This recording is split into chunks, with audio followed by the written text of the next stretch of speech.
So our efforts collectively to improve refugee health benefits both Canadians and refugees, as refugees who are healthy are better able to integrate and fully participate in Canadian society. So thank you for your time today, and I'm happy to answer any question you may have.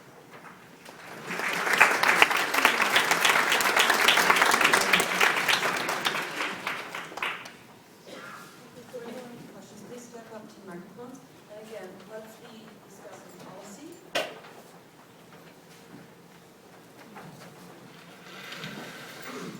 Thank you.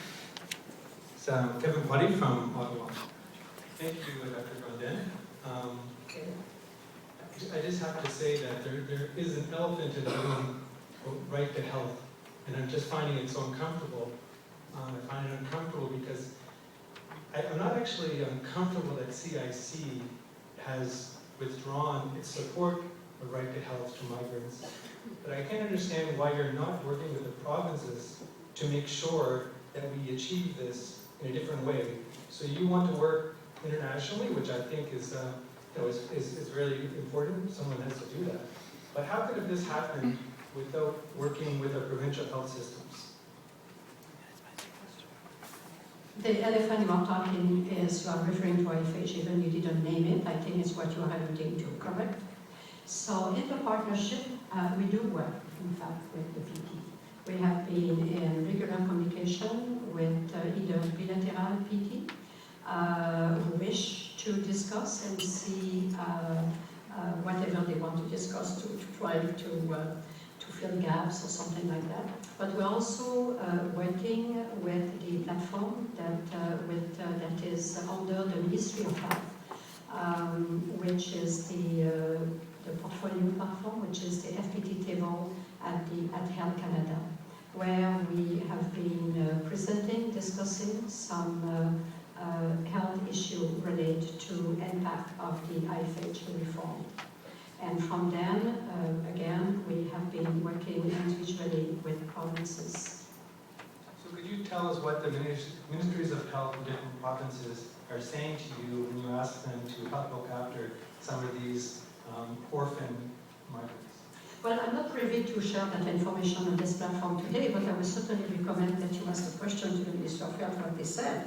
That would be certainly the best way instead of interpreting or paraphrasing. But I'm not privy to say what Minister of Health told me when I'm talking to. I don't have that authorization.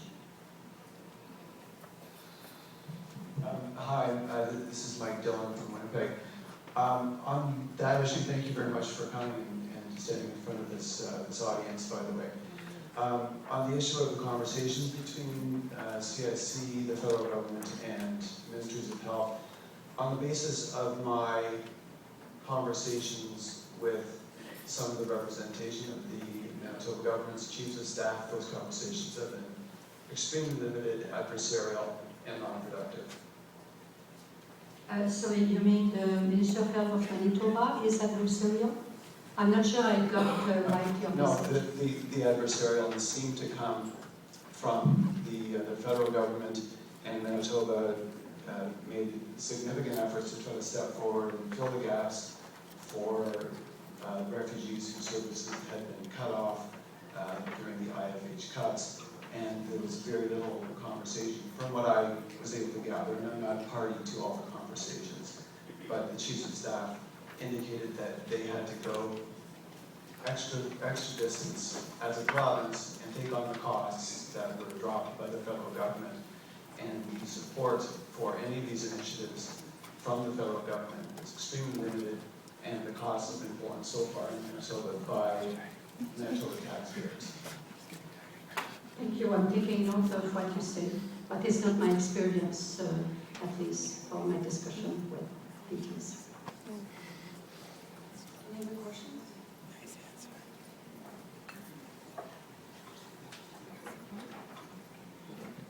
Thank you so much for coming, Danielle. I just wanted to let you know we're seeing an increasing number of North Korean refugee claimants arriving here in Toronto. So the numbers are growing exponentially. It's a small community, but it is growing. As you know, their migration has been incredibly difficult. So they leave North Korea to China, if they're caught in China, they're sent back to North Korea. They're often there for years without any health care. And they're arriving here, almost universally, they're inland claimants. So although it might not have come from the Order of Council, and I know we've spoken about this, inland claimants are now requiring in Toronto 3, 4, sometimes 6 weeks to be put on the IFH program.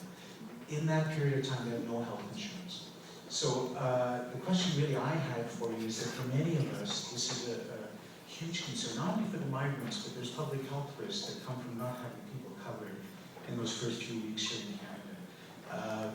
Can we ask for you to take this back to your government and look at restoring the case, or restoring us back to where we were before June 30th, where inland claimants were given temporary IFH certificates? Yes, Bev, it's something, in fact, we have discussed before, and we'll continue to look at too, absolutely.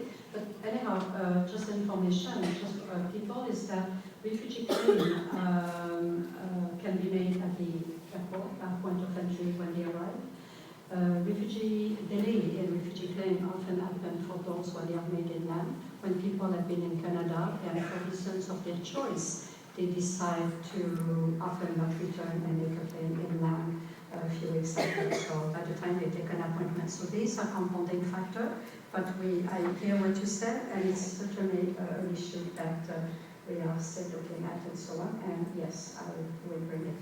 Thank you. Hi Danielle, it's Interim from Ottawa. I'm just curious about the evidence that the government used to support the IFH cuts. Specifically, I'm wondering about the health care costs that they continue to say is going to be health savings, when clearly this is being downloaded to the provinces. And when we look at taxpayers who pay both provincial and federal tax, it doesn't seem to be any real cost savings when you look at what's actually happening on the ground.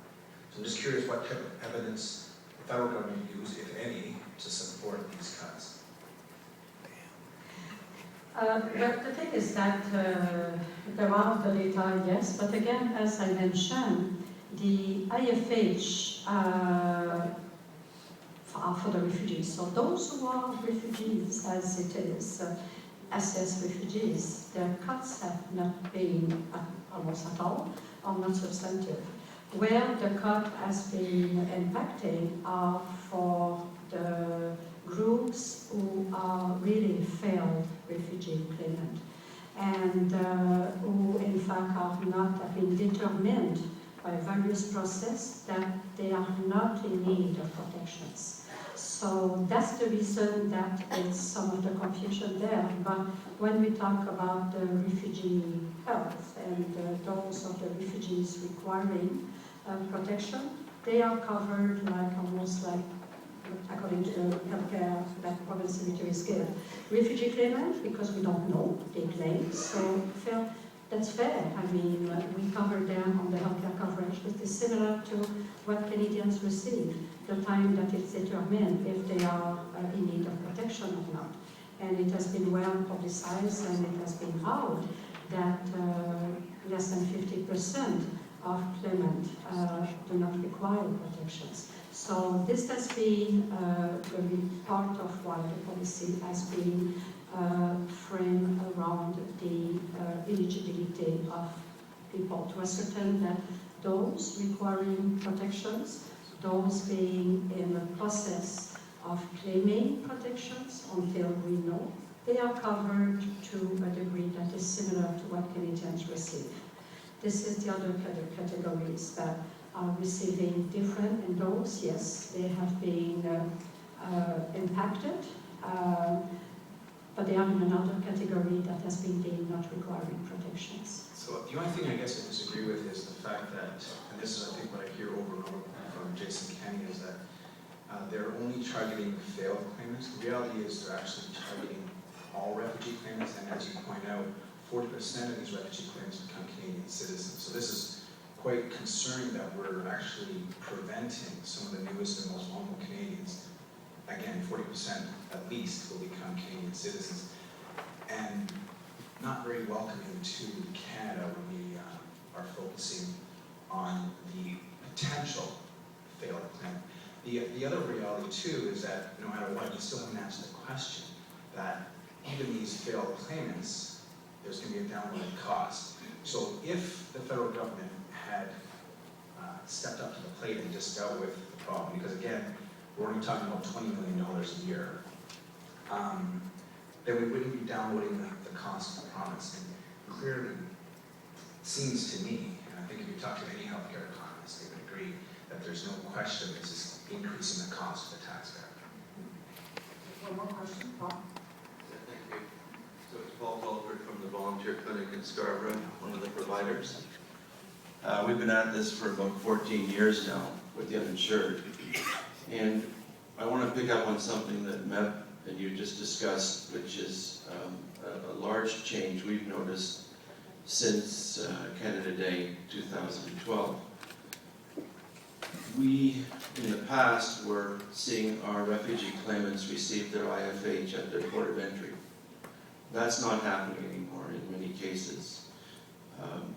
We are having our refugee claimants report to us that they are being directed to make their claim once they get settled in and not make it directly at their port of entry. The result is up to a 6 to 8 week delay as noticed in getting their IFH coverage, and things go wrong in that time period. And I'm wondering if there has been any policy change, seeing as policy changes here have been largely skirting the democratic process. Whether there's been any instruction from CIC or elsewhere to the officials with CIC and ports of entry to cause this delay, because once they skip by or go by the officials in the airports or elsewhere and they make their identity as refugee claimants known, if they don't make that claim right there, the delay is 6 to 8 weeks. And with the new policies of faster DCO, example Mexico, hearings, they're often without health care at all. So how has that policy happened? How has that change happened, and what role did CIC play? Thank you. As I mentioned to Matt, this is an issue that has been addressed before. We are looking into that. Oh, sorry. I think I moved my book in there. The question remains that what you are describing is the situation of, like in the area of Toronto, where there are a bulk of the refugee claimants are in this geographical area within Canada. So when a person chooses to make a refugee claim while they are already in Canada for, I don't know, students, workers, whatever, that's not there, because then they have to have an appointment to me. So what I'm saying is that we will be looking at the logistic, it's a logistic thing, but the starting point it is as well, we have to recognize when the claim is made. And so again, as